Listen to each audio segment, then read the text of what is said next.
Hi there everyone, my name's Dave West. I hope you're all doing well. So welcome back to the ultimate video test, and today I'm checking out the OnePlus 7T. Now you may be asking yourself, why the hell am I checking out a phone which was released last year? Well, the simple reason is I didn't really get to check out the OnePlus 7T in any great detail, and so I thought it's well worth checking out. What with the OnePlus Nord just been announced, I wanted to see how much those extra couple of pounds will get you with a OnePlus 7T. You can pick up the OnePlus 7T for some really good prices now, quite close to what the OnePlus Nord pricing is. And the OnePlus 7T has an arguably more capable camera system at its disposal. You've got a triple lens setup on the back, and you've also got this 16 megapixel front-facing camera, which I'm currently speaking into now. Now, as with all ultimate video tests, I'll leave all of the main camera specifications down in the description, and I'll just run through some of the high-level features throughout this video to help save you some time. So we'll start with the front-facing camera, and as I said, this is a 16 megapixel camera. It's fixed focus, and this can record video at up to 1080p at 30 frames per second. It has auto HDR, and it's also supported with OnePlus's excellent electronic image stabilization. So if I go for a quick canter across this field here, you can see that the stabilization system keeps everything nice and stable behind me. The one thing I have noticed compared to the OnePlus 7 Pro is that there are some clipped highlights in these clouds behind me. They're not very well defined as it tries to keep the exposure on my face.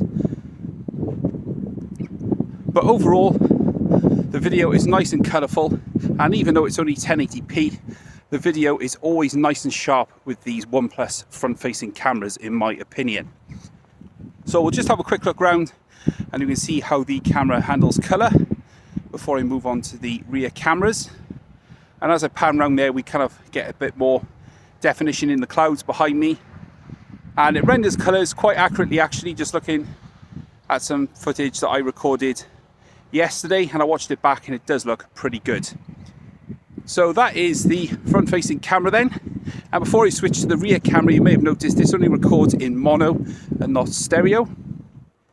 But if you do switch to third-party applications, the phone is capable of recording stereo sound from the front-facing camera, but I just thought it's worth mentioning for the sake of completeness.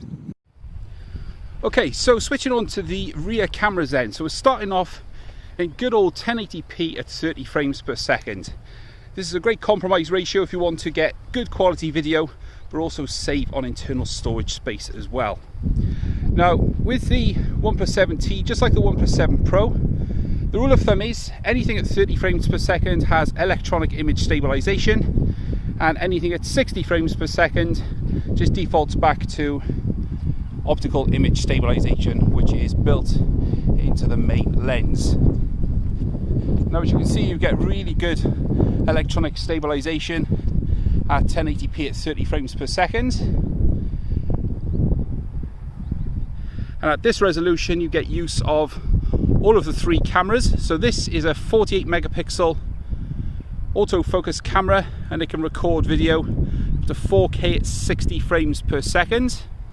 And you've then got an ultra wide lens, and this is a 16 megapixel fixed focus camera, and this can record video up to 4K but at 30 frames per second. And then we've got a 12 megapixel telephoto camera. Now this has 2 times telephoto zoom, but if you want you can go all the way up to 10 times digital zoom, so it's 2 times optical and then a further 8 times at digital, which looks pretty fair. Now the good thing is you get electronic image stabilization across all the lenses at 30 frames per second. I wouldn't usually recommend recording moving video with the telephoto lens because obviously every move is exaggerated. But that is how it looks at just 2 times optical zoom. And if I go a little bit further then, you'll see that the clarity does start to suffer as I go to the full digital zoom.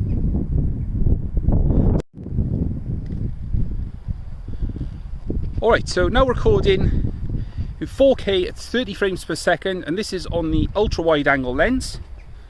And once again you get electronic image stabilization.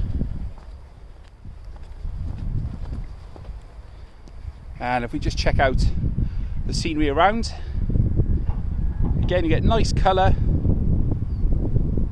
With the ultra wide angle lens, because there's no focus, you don't get any things like focus hunting or anything like that. And if I look straight at the sun, you get a nice sun star effect from that using the ultra wide angle lens. And if I do a little lateral pan here, you can hopefully see the benefit of the electronic image stabilization.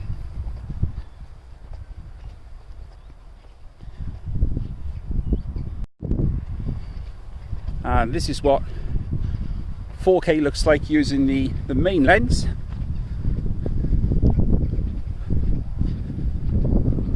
Again with electronic stabilization.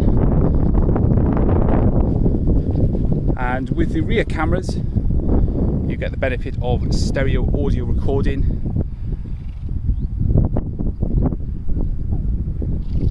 And built-in noise cancellation, which helps to stop the wind deflection taking over the rest of the audio.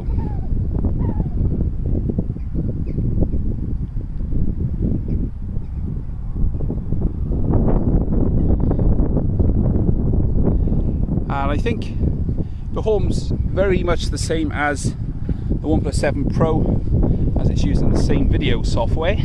So we'll check out the autofocus, and you can see the camera gets a nice quick lock on close-up subjects, which is cool.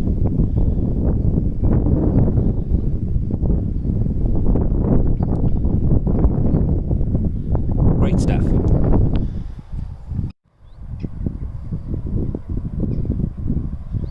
Alright, so this is 4K at 60 frames per second then. Now, as I said, you get optical image stabilization in this mode, so no electronic stabilization, so you will need a slightly steadier hand and less jerky footsteps. But hopefully you can see the smooth movement using 4K at 60 if I walk over towards these trees here.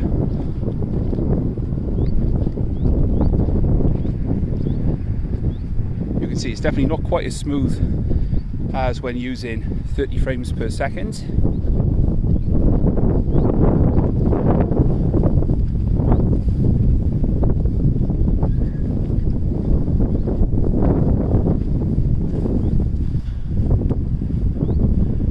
And you can see the movement of the tree there is much more organic looking using 60 FPS video.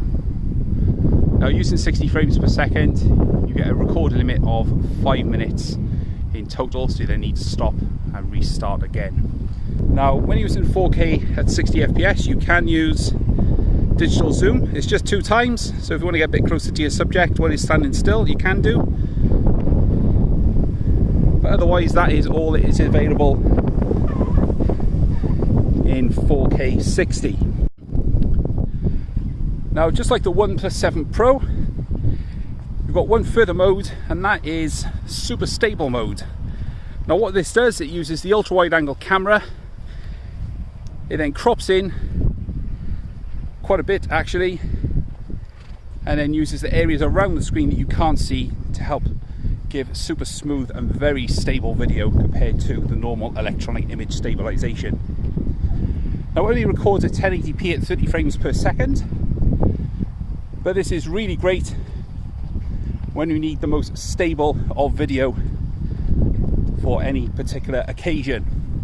And you can see whichever way I move, it keeps the video really smooth, and it kind of looks like you're gliding through midair in some situations.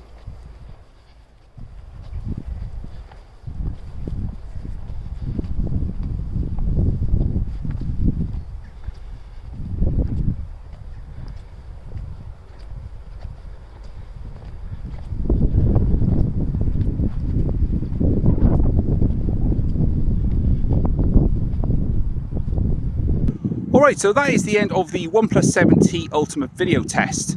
Hope you enjoyed this look at this slightly older OnePlus handset. I mean, it's nearly a year old now, but it's no less important in my opinion. It offers a really good feature set at a really good price if you're willing to shop around, and it's a really good phone at the same time. So if you've got any questions about anything that you've seen in this video, then please do leave those in the comments and I'll get back to you as soon as possible. But don't forget, if you're new around here, then please do consider subscribing, so there's more videos coming like this on the channel very, very soon. But for now, this has been my ultimate video test for the OnePlus 7T. My name's Dave West, and I'll catch you guys later.